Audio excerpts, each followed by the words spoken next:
Hey everybody, this is chapter 10 we're doing now of Nonviolent Communication, A Language of Life by Marshall B. Rosenberg. I have the second edition. I am doing this for a book club that I am in.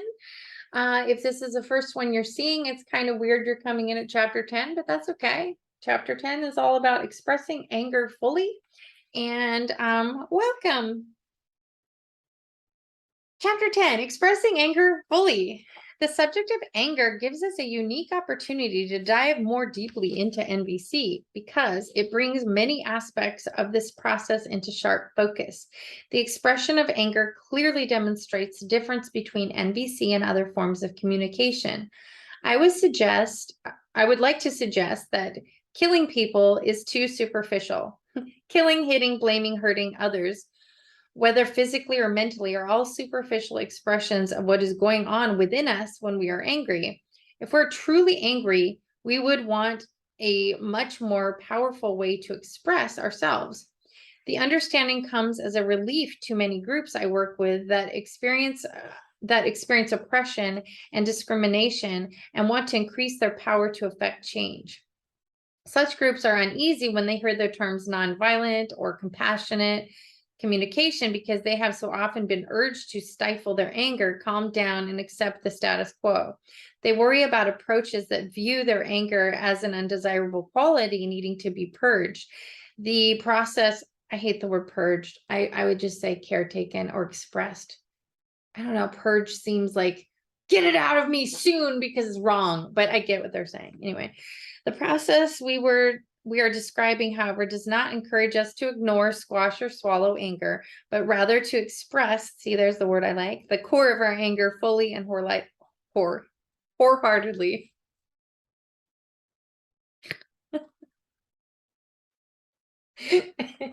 I need to express my anger wholeheartedly.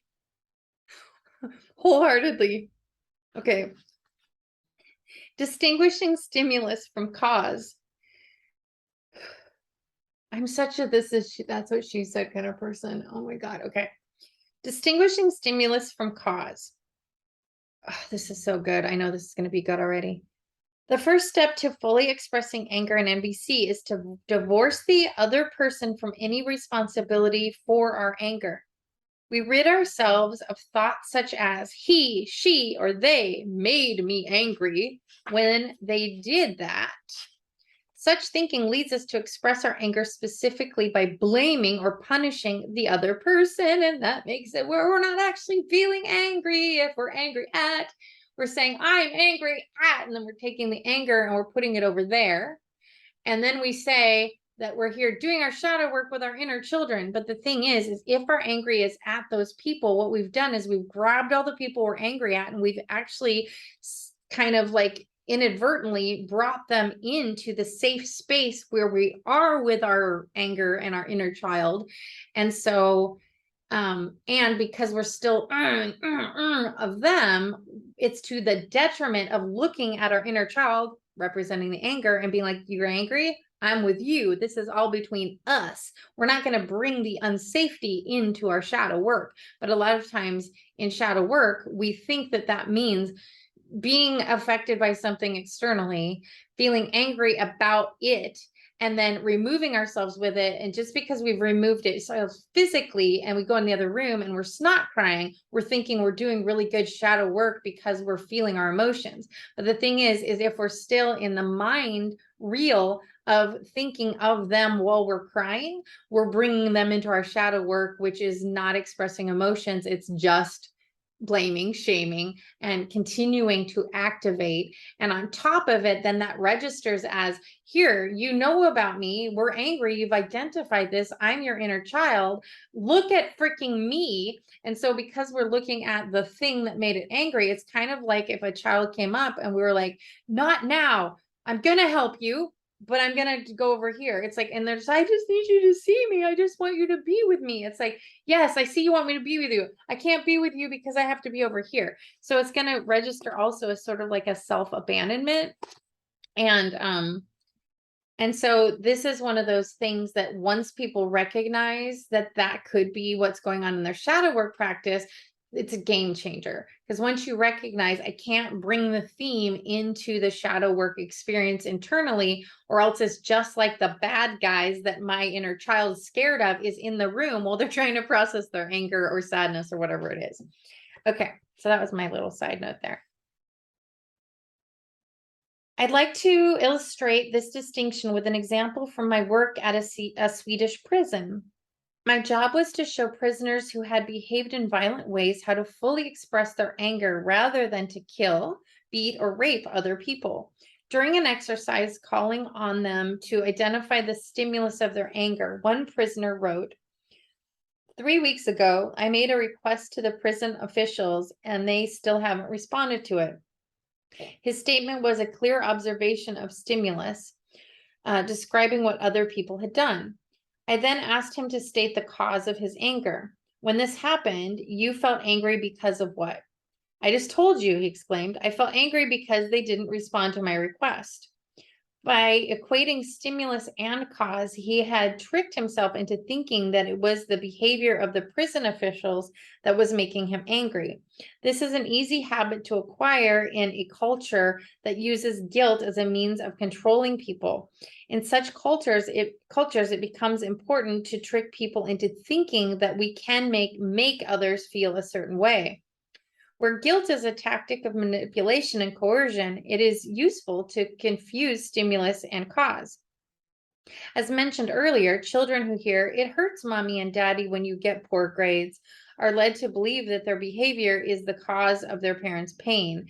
The same dynamic is observed among inmate partners. It really disappoints me when you're not here for my birthday. Oh, I put inmate. They're saying intimate. I was thinking prison still. Let me redo this. The same dynamic is observed among intimate partners. It really disappoints me when you're not here for my birthday.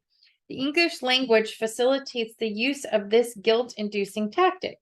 We say, "You make me angry. You hurt me by doing that. I feel sad because you did that." We use our language in many different ways to trick ourselves into believing that our feelings result from what others do, instead of the interpretation, right? The first step in the process of fully expressing our anger is to realize that what other people do is never the cause of how we feel. Never the cause of how we feel. And then the side thing says the cause of anger lies in our thinking, in thoughts of blame and judgment. So, what is the cause of anger? In chapter 5, we discuss the 4 options that we have when confronting with a message or behavior that we don't like. Anger is generated when we choose the second option. Whenever we're angry, we are finding fault. We choose to play God by judging or blaming the other person for being wrong or deserving of punishment. I would like to suggest that this is the cause of anger. Even if we're not initially conscious of it, the cause of anger is located in our own thinking. The third option described in chapter 5 is to shine the light of consciousness on our own feelings and needs. Rather than going up to our head to make a mental analysis of wrongness regarding somebody that we chose to connect to the life that rather than going up in our head, like I was saying, bringing earlier, to make a mental analysis of wrongness regarding somebody, we choose to connect to the life that is within us. This life our inner children. Yeah, this life energy is most palpable and accessible when we focus on what we need in each moment. For example, if someone arrives late for an appointment and we need reassurance that she cares about us, we may feel hurt.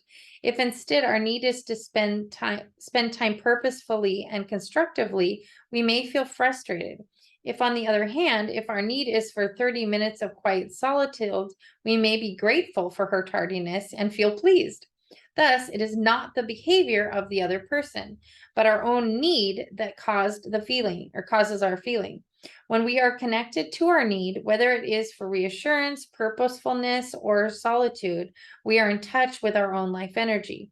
We may have strong feelings, but we are never angry.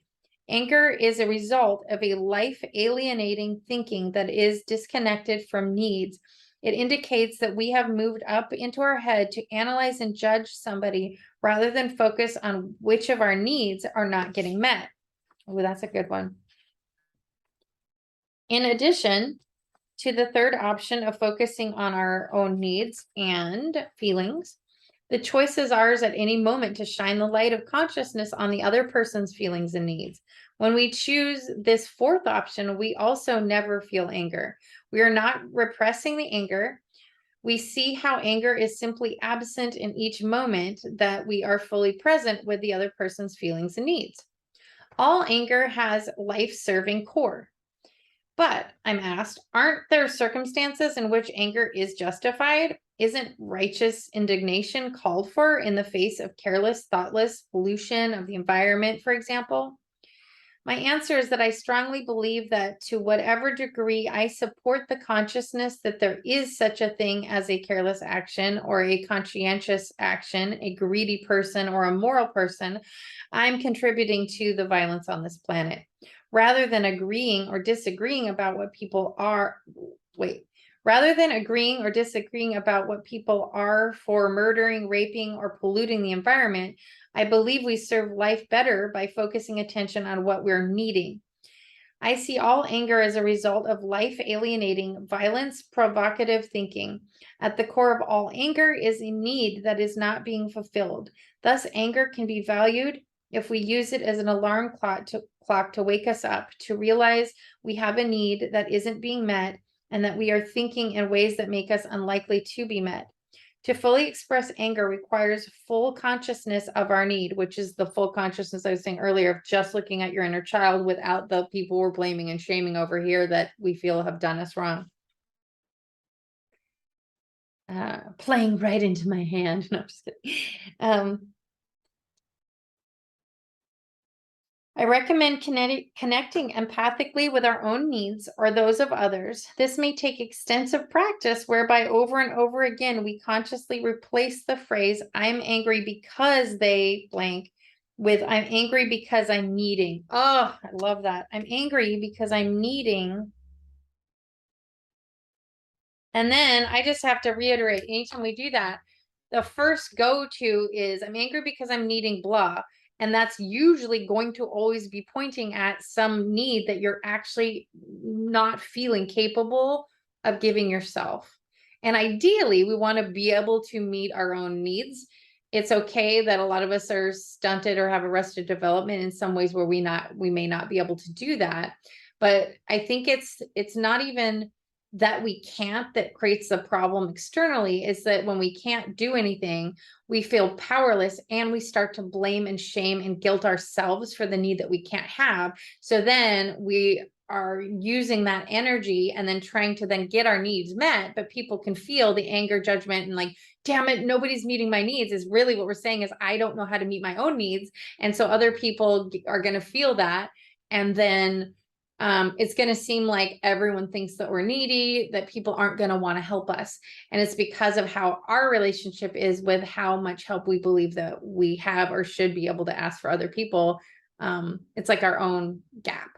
Because I've noticed that in my own personal shadow work journey and whatever, is that I still am pretty needy as a personality in general. I think being autistic, there's a lot of things that I do definitely very differently than other people, but where the difference is I still have a lot of the same needs I always have, which even can be classified as special needs. But the difference is I used to have these special needs and be upset at myself that I had them.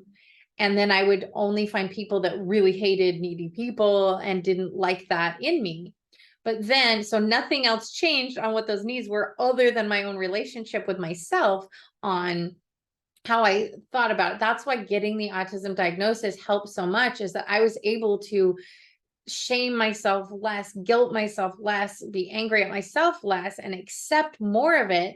And having the same needs, now I feel like I can communicate what they are. I also am not putting it on people saying that because I'm autistic, you have to do this for me, because it is a choice to be able to have people's enriching lives. But some people that are very empathic will be able to notice that and it will not feel like I have to everybody. Because I do believe in this world, there are all the exact puzzle pieces that people are going to find joy or choice or free will in a lot of type of things, like in caretaking things, because there are caretakers that are super pissed about it. And there's some that are like, yeah, this is a need for the world. And I love doing this. I love going to work and I love helping people that have special needs. Right.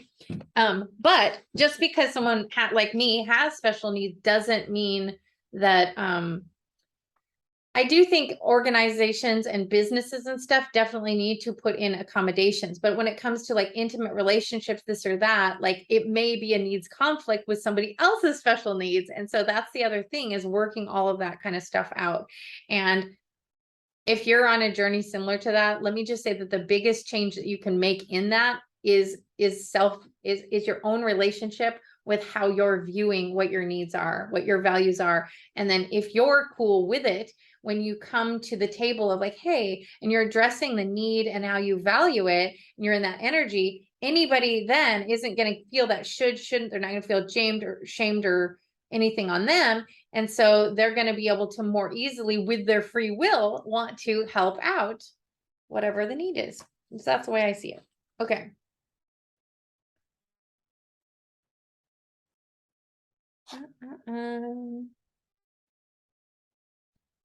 I see all anger as a result of life alienating, violence, provocative thinking. At the core of all anger is a need that is not being fulfilled. I know I just read this. Thus, anger can be valued as if we use it as an alarm clock to wake us up, to realize that we have a need that isn't being met and that we are thinking in ways that make it unlikely to be met. To fully express anger requires full consciousness of our need. In addition, energy is required to get the need met. Anger, however, co-opts our energy by directing it toward punishing people rather than meeting our needs. Instead of engaging in righteous indignation, I recommend connecting empathically with our own needs or those of others. This may take extensive practice, whereby over and over again we consciously replace the phrase "I am angry because they blank" to "I am angry because I'm needing blank."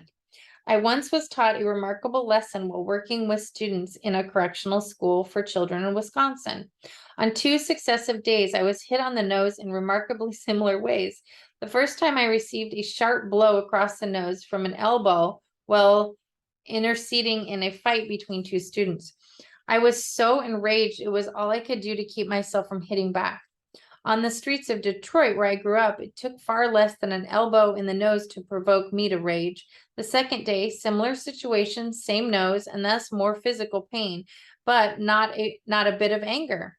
Reflecting deeply that evening on the experience, I recognized how I had labeled the first child in my mind as a spoiled brat. That image was in my head before his elbow even caught my nose. And when it did, it was no longer simply an elbow hitting my nose. It was that obnoxious brat that has no right to do this. I had another judgment about the second child. I saw him as a pathetic creature. Since I had a tendency to worry about this child, even though my nose was hurting and bleeding much more severely the second day, I felt no rage at all. I could not have received a more powerful lesson to help me see that it's not what the other person does, but the images and interpretations in my own head that produce my anger. Oh my God, that's worth being circled.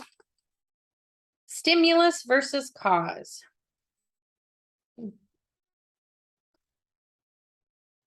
Practical implications. I emphasize the distinction between cause and stimulus on practical and tactical, as well as on philosophical grounds. I'd like to illustrate this point by returning to my dialogue with John, the sweetest prisoner. John, 3 weeks ago, I made a request to the prison officials, and they still haven't responded to my request. Marshall, the book author. So when this happened, you felt angry because of what? John, I just told you they didn't respond to my request. Marshall, hold it. Instead of saying I felt angry because they, stop and become conscious of what you're telling yourself that's making you so angry. John says, I'm not telling myself anything.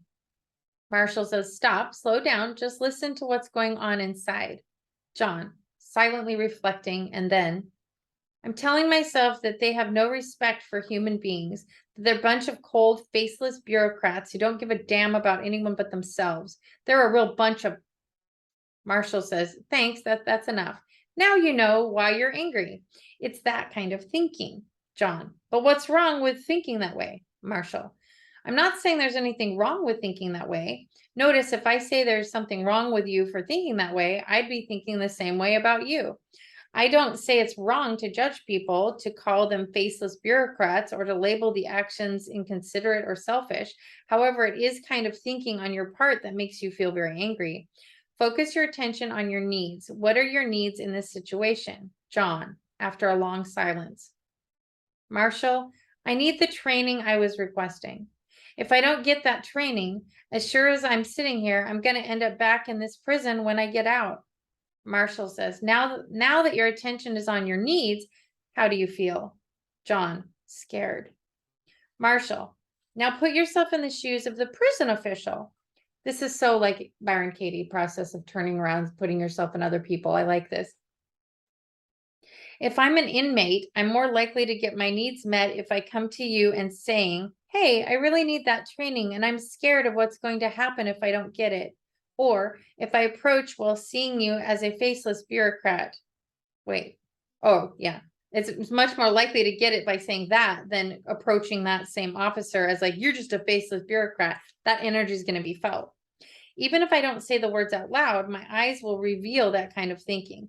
Which way am I more likely to get my needs met? John, staring at the floor, remains silent. Marshall, hey, buddy, what's going on? John, I can't talk about it. 3 hours later, John approached me and said, Marshall, I wish you had taught me 2 years ago what you taught me this morning. I wouldn't have had to kill my best friend. Oh my God.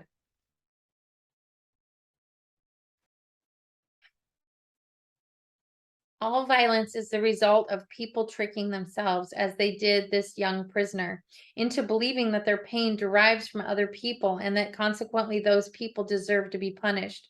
One time I saw my younger son take a 50-cent piece from his sister's room. I said, Brett, did you ask your sister whether you could have that? He didn't take it from her, he answered, or I didn't take it from her, he answered. Now I faced my 4 options. I could have called him a liar, which would, however, have worked against my getting my needs met, since any judgment of other people's person diminishes the likelihood of our own needs being met. Where I focused my attention at this moment was critical.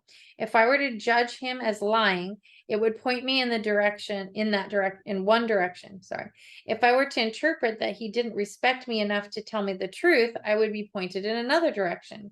If I, however, were either to empathize with him at that moment or express nakedly what I was feeling and needing, I would greatly increase the possibility of getting my needs met. The way I expressed my choice, which in this situation turned out helpful, was not so much through what I said, but through what I did. Instead of judging him as lying, I tried to hear his feeling. He was scared, and his need was to protect himself against being punished. By empathizing with him, I had the chance of making an emotional connection out of which we could both get our needs met. However, if I had approached him with the view that he was lying, even if I hadn't expressed it out loud, he would have been less likely to feel safe expressing truthfully what had happened. I would have then become part of the process by the very acting of judging another person as a liar. I would contribute to a self-fulfilling prophecy. Why would people want to tell me the truth, knowing that they would be judged and punished for doing so? I would like to suggest that when our heads are filled with judgments and analysis that others are bad, greedy, irresponsible, lying, cheating, polluting the environment, valuing profit more than life, or behaving in other ways that they shouldn't, very few of them will be interested in our needs. If we want to protect the environment, and if we go to a corporate executive with the attitude, you know, you are really a killer of the planet, you have no right to abuse the land in this way, we have severely impaired our chances of getting our needs met. It is a rare human being who can maintain focus on our needs when we are expressing them through images of their wrongness. Of course, we may be successful in using such judgments to intimidate people into meeting our needs. If they feel so frightened, guilty, or ashamed that they can't change their behavior, we may come to believe that it is possible to win by telling people what's wrong with them. With a broader perspective, however, we realize that each time our needs are met in this way, we not only lose, but we have contributed to very tangibly violence on the planet. We may have solved an immediate problem, but we will have created another one.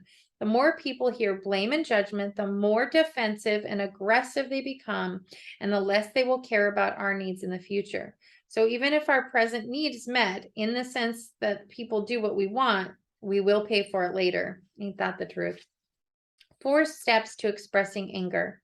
Let's look at the process of fully expressing our anger actually requires in concrete form. The first step is to stop and do nothing except for breathe. We refrain from making any move to blame or to punish the other person. We simply stay quiet. Then we identify the thoughts that are making us angry. For example, we overhear a statement that leads us to believe that we've been excluded from a conversation because of race.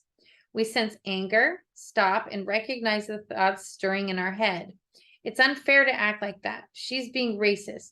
We know that all judgments like these are tragic expressions of unmet needs, so we take the next step and connect to the needs behind those thoughts.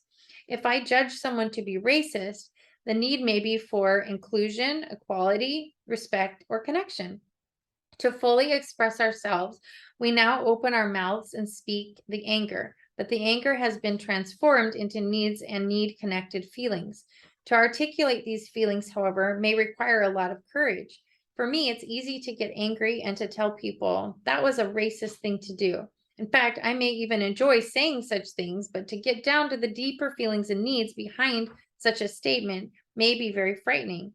To fully express our anger, we may say to the person, when you entered the room and started talking to the others and didn't say anything to me and then made the comment about white people, I felt really sick to my stomach and I got scared. It triggered off all kinds of needs on my part and to be treated equally. I'd like you to tell me how you feel when I tell you this. Oh my God, isn't that a great way of saying that? What a sensitive situation. And I really like this being spelled out. Offering empathy first. In most cases, however, another step needs to take place before we can expect the other party to connect with what is going on in us.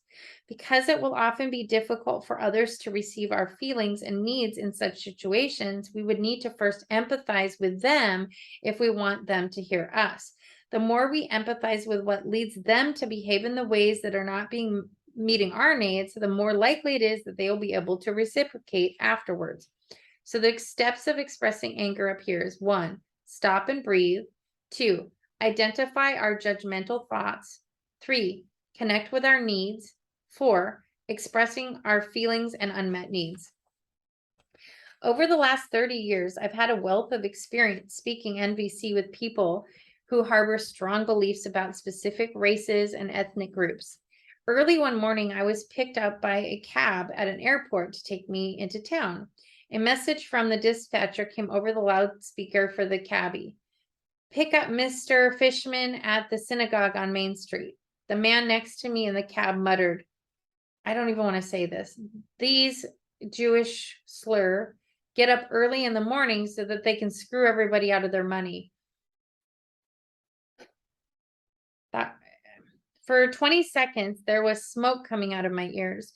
In earlier years, my first reaction would have been to want to physically hurt such a person.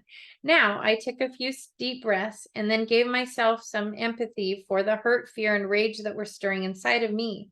I attended to my feelings. I stayed conscious that my anger wasn't coming from my fellow passenger, nor the statement that he had just made. This is interesting. His comment had triggered off a volcano inside of me, but I knew that my anger and profound fear came from a far deeper source than those words he had just uttered.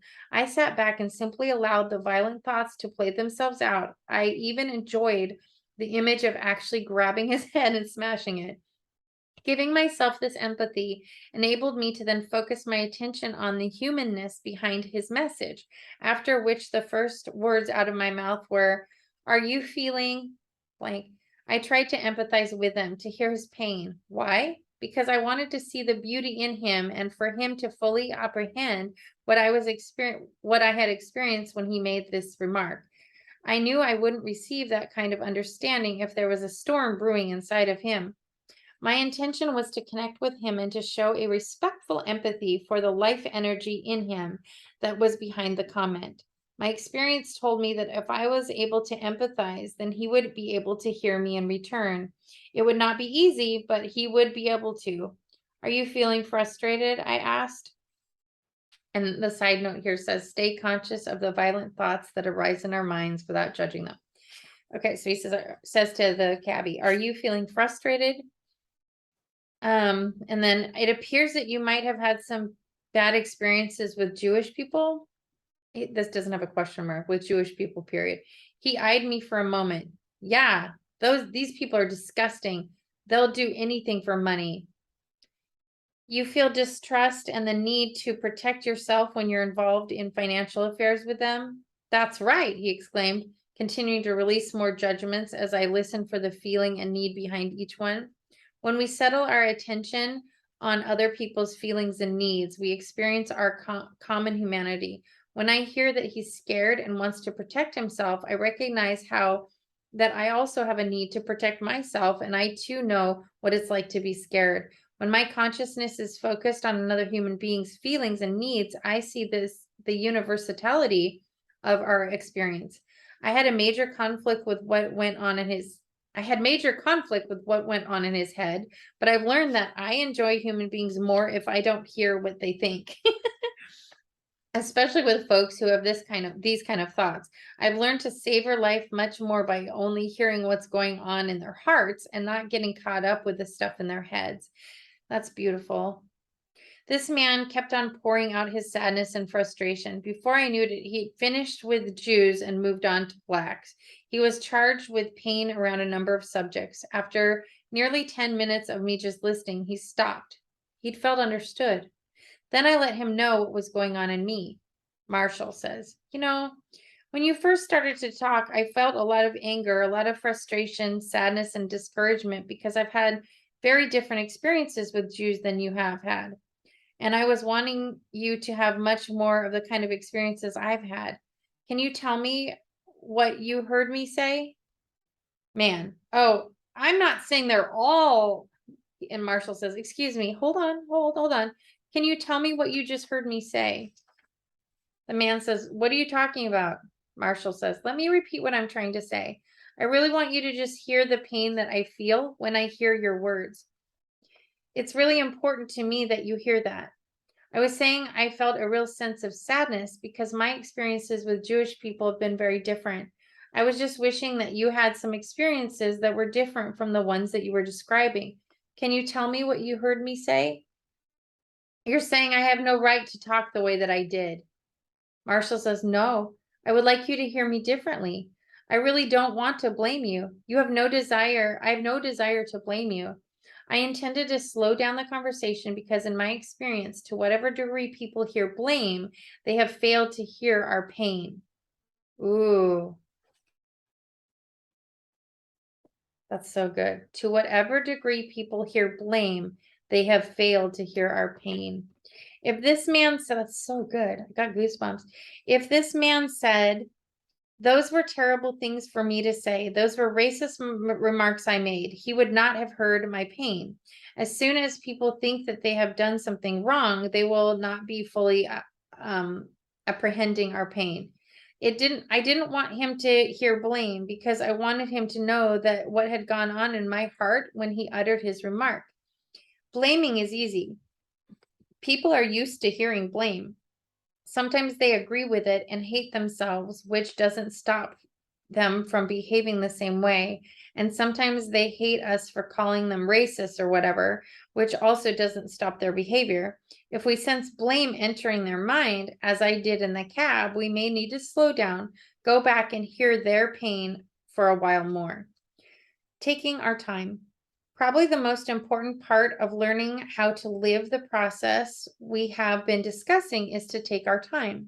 We may feel awkward deviating from the habitual behaviors that our conditioning has rendered automatic, But if our intention is to consciously live life in harmony with our values, then we'll want to take our time.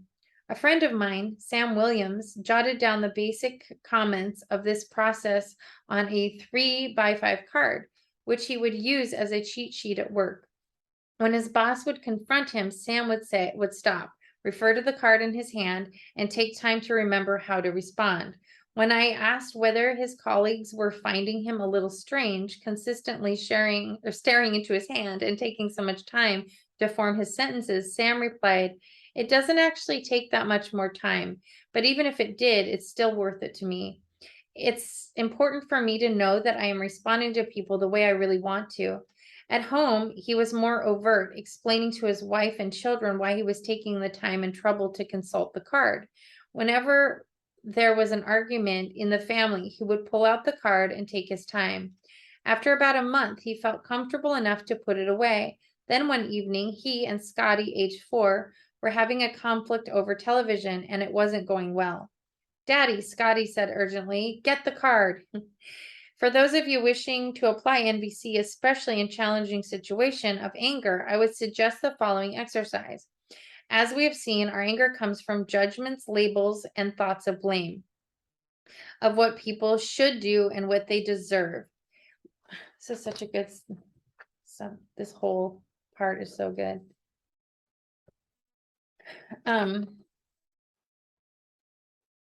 List the judgments that float most frequently in your head by using the cue, "I don't like people who are blank." Collect all such negative judgments in your head and then ask yourself, when I make that judgment of a person, what am I needing and not getting? Oh, that's so good. In this way, you train yourself to frame your thinking in terms of unmet needs rather than in terms of judgments of others. Practice is essential because most of us were raised, if not on the streets of Detroit, then somewhere only slightly less violent.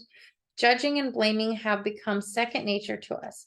To practice NVC, we need to proceed slowly, think carefully before we speak, and often just take a deep breath and not speak at all. Learning the process and applying it both take time. Summary: blaming and punishing others are superficial expressions of anger. If we wish to fully express anger, the first step is to divorce the other person from any responsibility for our anger. Instead, we shine the light of consciousness on our own feelings and needs. By expressing our own needs, we are far more likely to get them met than by our judging, blaming, or punishing others. The 4 steps to expressing anger are: 1, stop and breathe; 2, identify our judgmental thoughts; 3, connect with our needs; and 4, express our feelings and unmet needs. Sometimes in between steps 3 and 4, we may choose to empathize with the other person so that he or she will be better able to hear us when we express ourselves in step 4. We need to take our time in both learning and applying the process of NVC. NVC in action. Parent and teen doing a life-threatening issue, or parent and teen dialogue, a life-threatening issue. In this situation, 15-year-old Bill took a car without permission from George. I don't know if it's George or Jorge.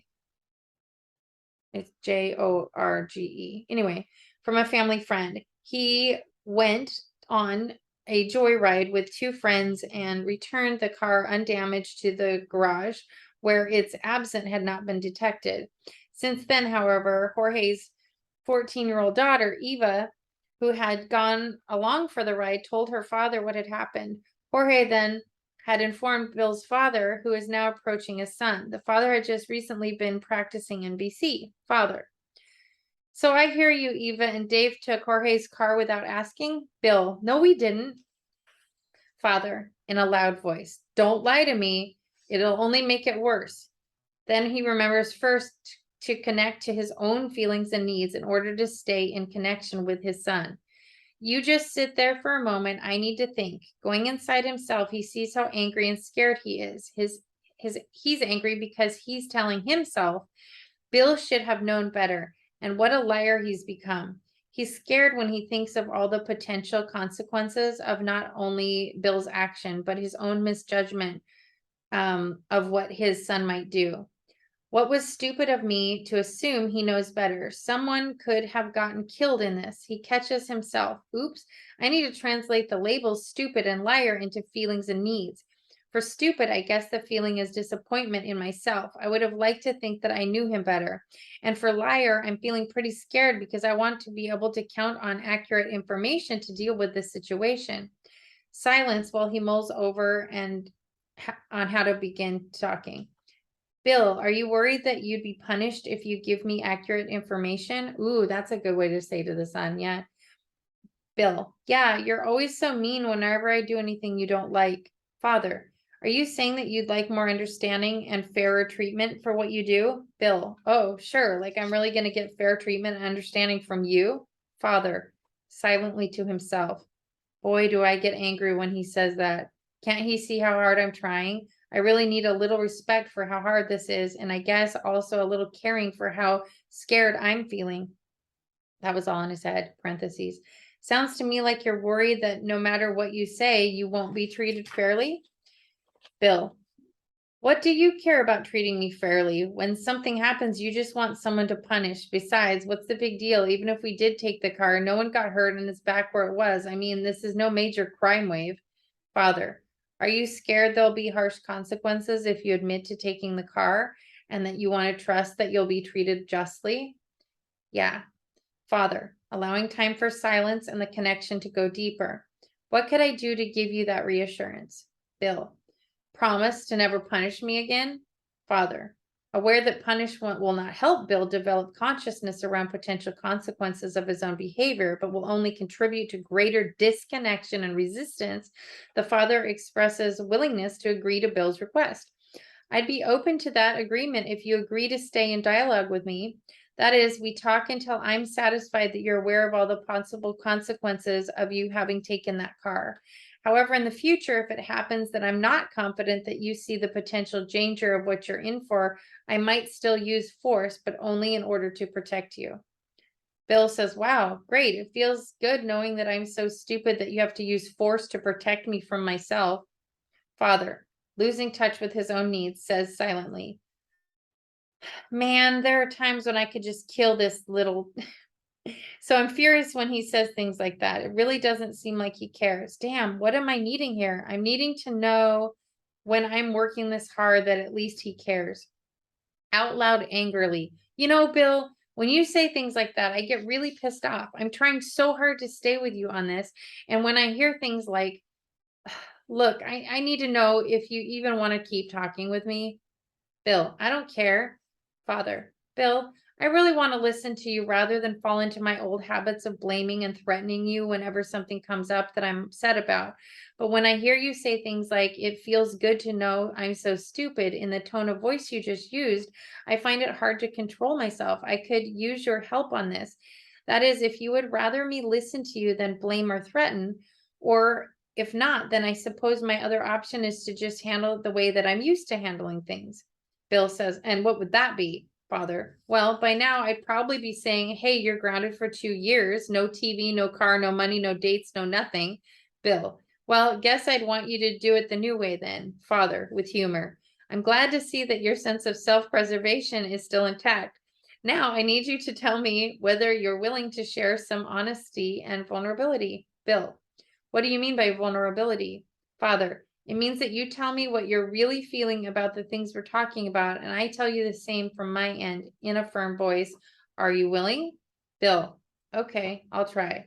Father, with a sigh of relief, thank you. I'm grateful for your willingness to try. Did I tell you Jorge grounded Eva for 3 months? She won't be allowed to do anything. How do you feel about that? Oh man, what a bummer. That's so unfair. Father, I'd like to hear how you really feel about it. Bill, I told you it's unfair. Father, realizing Bill isn't in touch with what he's feeling, decides to guess. Are you sad that she's having to pay so much for her mistake? Bill, no, it's not that. I mean, it wasn't her mistake, really. Father, oh, so you're upset she's paying for something that was your idea to start with? Bill, well, yeah, she went along with it, but I told her to do it. Father, sounds to me like you're kind of hurting inside seeing the kind of effect your decision had on Eva or Eva. Sorta. Father, Billy, really need to know what that you're able to see how your actions have consequences. Bill, well, I wasn't thinking about what have gone wrong. Yeah, I guess I really did screw up bad. Father, I'd rather you see it as something that you did that didn't turn out the way that you wanted. And I'd still need reassurance about you being aware of the consequences. Would you tell me that what you're feeling right now about what you did? Bill, I feel really stupid. Dad, I didn't mean to hurt anyone. Father, translating Bill's self-judgments into feelings and needs. So you're sad and regret what you did because you'd like to be trusted not to do harm? Bill, yeah, I didn't mean to cause so much trouble. I just didn't think about it. Father, are you saying that you wish that you had thought about it more and gotten clearer before you acted? Bill, reflecting, yeah. Father, well, this is reassuring for me to hear, and for there to be some real healing with Jorge. I would like you to go to him and tell him what you just told me. Would you be willing to do that? Bill, oh man, that's so scary. He's going to be really mad. Father, yeah, it's likely he will be. That's one of the consequences. Are you willing to be responsible for your actions? I like Jorge and want to keep him for a friend, and I'm guessing that you would like to keep your connection with Eva or Eva. Is that the case? Bill, she's one of my best friends. Father, so shall we go see them? Bill, fearfully and reluctantly, well, okay, yeah, I guess so. Father, are you scared and needing to know that you'll be safe if you go there? Bill, yeah. Father, we'll go together. I'll be there for you and with you. I'm really proud that you are willing. Oh, that was a really good one. All right, so that is the conclusion of chapter 10, all about anger, what to do with anger. So let's recap on that one section there. I wrote something. When we're expressing anger, we 1, stop and breathe. 2, we identify our judgmental, blaming, shaming thoughts. They didn't say all of that, but I added those and they just said judgmental thoughts. 3, we connect with our needs. And 4, we express our feelings and unmet needs versus expressing our blame and shame and projection, basically. And beliefs of like additional story of like, this is just like a whole encompassing racist or something, is only going to then see people in that, which that's division energy. And the way I see law of attraction is creating more ideas of racism. And it's not actually solving anything. That's just my thought. And in doing it this way, it's like I'm owning all of my stuff. I'm sharing what my actual vulnerability and feelings are. I'm discovering what the need is. I've got it focused, which is I'm focusing on what's wanted. And then I'm offering a place of non-judgment or blaming and just sharing who I am and my vulnerability and what it is that I have a need, and not even expecting them to have to give it, but I'm putting it in the universe where the universe is gonna respond somehow with it, right? And so that's actually focusing on, hey, how can we meet in the middle to meet this need? And then instead of judging and blaming the person, if we can look at them and just be like, what must they be feeling and what is their unmet need? Then we're on the same page with vulnerability. And then we can probably notice that we have a similar unmet need, because most all of the biggest divisions in the world, whether it has to do with vaccines or masks or abortion or whatever it is, it's like usually we're really just wanting to protect ourselves and family. And then it's just like, how does that come to it? So if we focus on our feelings and our needs, and we're not blaming and judging the other person, I think that that's the thing that can actually get shit done. Until the next chapter in a couple weeks, thank you for reading along with me. Love you, bye.